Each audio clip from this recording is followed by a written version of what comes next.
So, if Manchester United couldn't get even more in the bin, we have appointed our new manager today, our new interim manager. To be fair, they've picked someone who I didn't, if you watched the last video, I wasn't expecting. I thought they would appoint Ole Gunnar Solskjaer because, you know, Ole's at the wheel and all that. We can get back into that groove. But no, they've actually gone for something different. When I say different, he has been interim Manchester United manager before for about 2 or 3 games. Man United have appointed Michael Carrick as the interim manager to the end of the season. My club is finished. Now, to be fair to Michael Carrick, he has been a manager before in the Championship. He actually managed Middlesbrough in the Championship, and let's have a look at that record quickly. 136 games, 63 wins, 24 draws, 49 losses. 49 losses in the Championship. And like I said, Man United caretaker manager, 3 games, 2 wins, 1 assist. Undefeated Premier League manager. Now look, in all seriousness, I think my club's finished.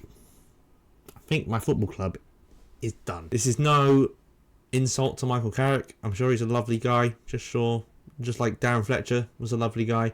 Just like Ole Gunnar Solskjaer was a lovely guy. Just like I'm sure Ruben Amorim was a nice guy.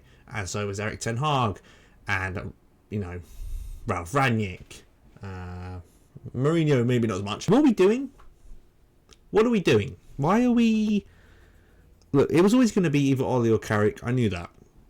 It was Ole on the weekend. We lose to Brighton and then it's Carrick. Now, I don't know if that's got anything to do with the decision. But it's a little bit strange if you ask me. But look, Michael Carrick does play a 4-3-3. For Middlesbrough, he played a 4-3-3 and he loves a 4-3-3. And for some reason, Man United have another obsession with playing 4 at the back. Even though we couldn't defend with 5 at the back. So what the fuck are we doing playing 4 at the back? If I was any fan of any other club, I'd take the piss out of Manchester United. Because we are a laughing stock. We are a joke. It's getting very sad. It's getting more and more sad. The Brighton game this on the weekend, I actually turned off halfway through. And not because I'm not a fan. Just because I couldn't bear to watch. Because you know what's happening.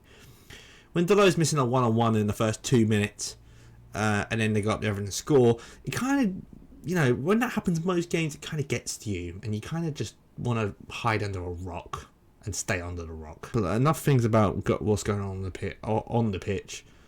Ineos are a joke. Jason Wilcock should resign tomorrow. Then Omar Barada should resign the day after, and Jim Radcliffe should just sell his share. The Glazers should sell their share.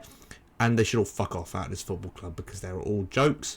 Michael Carrick has been given the job. No other reason is because he played for Manchester United. He's not an elite manager. I understand he's interim. But we all know what's happening in the summer. Either Michael Carrick comes in and does really well. And we give Michael Carrick the job. And it's Ole 2.0. Just a different name. Or Gareth Southgate comes in. Because that's our ambition now. That's where we are as a football club. And that's where these owners have dragged us down to. Gareth Southgate is someone we're meant to be excited for.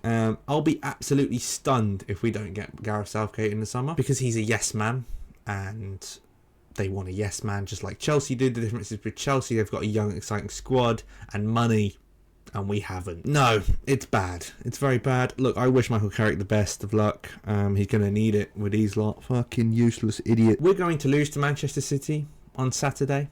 We are. And all this positivity about Michael Carrick coming in will be drained quicker than you could run. And it's sad because before it's like, oh, we might, you know, you could upset Manchester City. Like, if anyone thinks we're going to beat Manchester City, you're in cuckoo land. Literally, you're delusional. You've got no sense of what's going on. I mean, we are finished. I'm not saying we're not going to win the odd game. We might even make the top 4 miraculously because this league is so bad. But as a football club, we're finished. We can buy all the players we want. It doesn't matter. We buy them. They play well for a month because they're good players. And they go down the shitter. You know, in Burma, before he went to AFCON, last 3 games, he was terrible. Cunha has been terrible the last 3 or 4 games, 5 games. Sesko, okay, he's scoring a few goals, but he was terrible. And it happens to every player we buy. They're always good somewhere else. They come here and they're shit.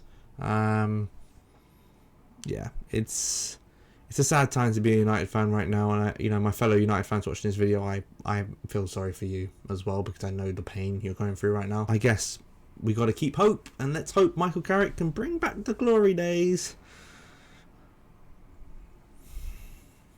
And I'm sure the media will not be biased to Michael. So I'm sure if we lose 5-0 to City on the weekend, Gary Neville and Paul Scholes, they won't be going, oh, you got to give him time, you got to give him time, he's a young manager, you got to give him time. Whereas if it was Ruben Amorim, oh my god, they'd be on him in 5 seconds, telling him he needs to leave the country, needs to be deported. We'll see what happens, but no, Manchester United, it's a scary time for Manchester United fans at the moment. And I will keep making videos until these Glazers are out, because they are the sole root of the problem at this club. Thank you guys for watching the video.